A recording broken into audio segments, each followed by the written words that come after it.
Good morning, students. Unfortunately, a serious issue that still occurs in schools involves bullying, harassment, and intimidation. If each and every student in our school is not treated with kindness and respect, the safety of our school is jeopardized. By now, you should know the definition of bullying. The most common type of bullying now occurs through social media. Put simply, bullying occurs when students are feeling threatened or insulted to the point that they are afraid or cannot learn because of the repeated negative actions of others. Harassment occurs when someone is creating a hostile environment by insulting a person's race, ethnicity, religion, gender identity, disability, or several other characteristics. Sexual harassment involves making unwanted attempts that cross boundaries by either physically or emotionally challenging or disrespecting a person. Notice that posting or distributing derogatory pictures, that is, sexting, can be a form of sexual harassment. If a person is using his or her size, actions, or words to cause intimidation or to be threatening, that is intimidation. The most common types of bullying, harassment, and intimidation we see include name calling, unwanted touching or advances, posting inappropriate threats, or negative comments about someone. Our student handbook clearly outlines consequences for these actions. In addition to in-school or out-of-school suspension, students also may receive code of conduct violations, which cause suspension from athletics or activities, police tickets, court involvement, and loss of distinguished warrior.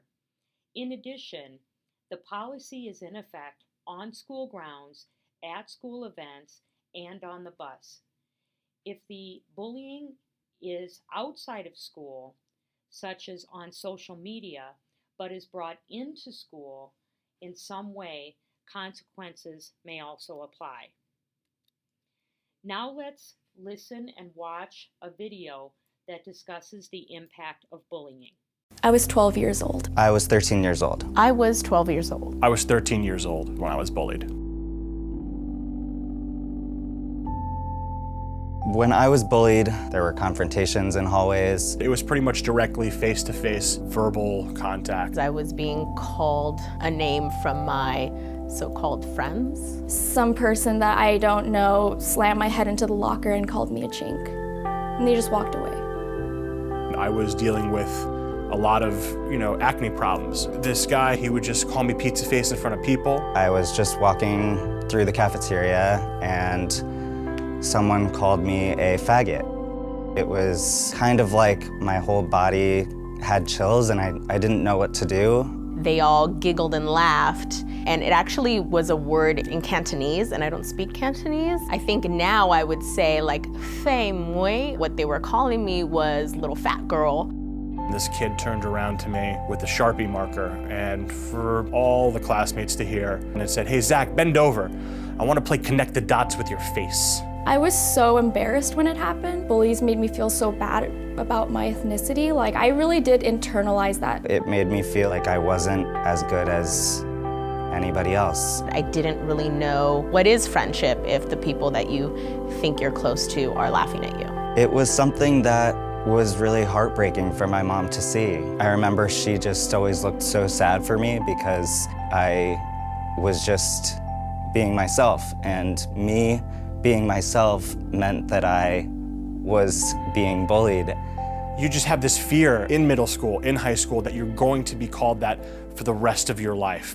Now it's a word that I look back on and I use it to see how far I've come. I realized that this is not who I am. I haven't been that since I was, 13, 14 years old.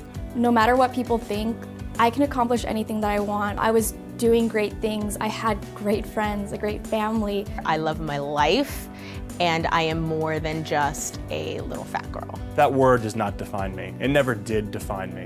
I'm so much more as a person. I could be whoever I wanted to be, and I was extremely proud of being Asian. I am great. I am happy. I am anything that I want to be. There's going to be a time where you realize that the thing that people target you for is actually your greatest asset. I recommend building a support system and help each other learn that you are more than those words. If you be yourself and you grow up to be who you want to be, you're going to be a great person no matter what. You are so much more than any of the words that anyone could say to you. Ensuring that all of us feel welcome and safe in our school protects all of us. We know that school violence often occurs as a result of bullying or harassment, so we are all affected. Again, see something, say something is critical when it comes to these topics. What we also know about bullying and harassment is that it is effective. Most students worry that there will be some sort of additional or increased bullying or harassment if they report it. Honestly, that is not normally the result. Normally, we are able to put a stop to it because we do not share where we are getting our information or specific instances that would lead the person to know where the information came from. Please talk to someone in our school if you are being impacted by bullying or harassment or intimidation. As this quote says, people who love themselves don't hurt other people. The more we hate ourselves, the more we want others to suffer. So if you are suffering in any way, please let us know so that we can respond and help. Thank you.